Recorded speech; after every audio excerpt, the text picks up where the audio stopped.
لوگوں، جب تک اللہ ناپاک کو پاک سے الگ نہ کر دے گا، مومنوں کو اس حال میں جس میں تم ہو ہرگز نہیں رہنے دے گا، اور اللہ تم کو غیب کی باتوں سے بھی مطلع نہیں کرے گا۔ البتہ اللہ اپنے پیغمبروں میں سے جسے چاہتا ہے منتخب کر لیتا ہے۔ سو تم اللہ پر اور اس کے رسولوں پر ایمان رکھو، اور اگر ایمان پر قائم رہو گے اور پرہیزگاری کرو گے تو تم کو اجر عظیم ملے گا۔ کہہ دو کہ میں تم سے یہ نہیں کہتا کہ میرے پاس اللہ تعالیٰ کے خزانے ہیں، اور نہ یہ کہ میں غیب جانتا ہوں، اور نہ تم سے یہ کہتا ہوں کہ میں فرشتہ ہوں۔ میں تو صرف اس حکم پر چلتا ہوں جو مجھے اللہ کی طرف سے آتا ہے۔ کہہ دو کہ بھلا اندھا اور آنکھ والا برابر ہوتے ہیں؟ تو پھر تم غور کیوں نہیں کرتے؟ کہہ دو کہ میں اپنے فائدے اور نقصان کا کچھ بھی اختیار نہیں رکھتا مگر وہ جو اللہ چاہے، اور اگر میں غیب کی باتیں جانتا ہوتا تو بہت سے فائدے جمع کر لیتا اور مجھ کو کوئی تکلیف نہ پہنچتی۔ میں تو مومنوں کو ڈر اور خوشخبری سنانے والا ہوں۔ اور اگر کوئی قرآن ایسا ہوتا کہ اس کی تاثیر سے پہاڑ چل پڑتے یا زمین پھٹ جاتی یا مردوں سے کلام کر سکتے تو کیا یہ لوگ ایمان لے آتے؟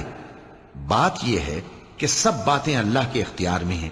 تو کیا مومنوں کو اس سے اطمینان نہیں ہوا کہ اگر اللہ چاہتا تو سب لوگوں کو ہدایت کے رستے پر چلا دیتا، اور کافروں پر ہمیشہ ان کے اعمال کے بدلے آفت آتی رہے گی یا ان کے مکانات کے قریب نازل ہوتی رہے گی یہاں تک کہ اللہ کا وعدہ آ پہنچے۔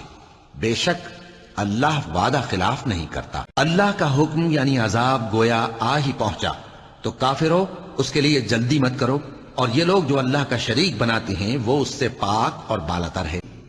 اور آسمانوں اور زمین کا بھید اللہ ہی کے پاس ہے، اور اللہ کے نزدیک قیامت کا آنا یوں ہے جیسے آنکھ کا جھپکنا، بلکہ اس سے بھی جلتر۔ کچھ شک نہیں کہ اللہ ہر چیز پر قادر ہے، اور کسی کام کی نسبت نہ کہنا کہ میں اسے کل کر دوں گا، مگر انشاءاللہ کہہ کر، یعنی اگر اللہ چاہے تو کر دوں گا۔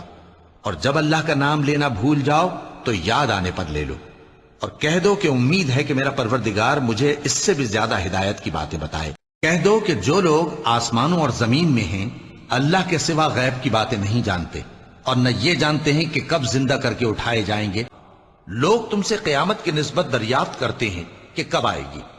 کہہ دو کہ اس کا علم اللہ ہی کو ہے، اور تمہیں کیا پتا، ہو سکتا ہے قیامت قریب ہی آ گئی ہو۔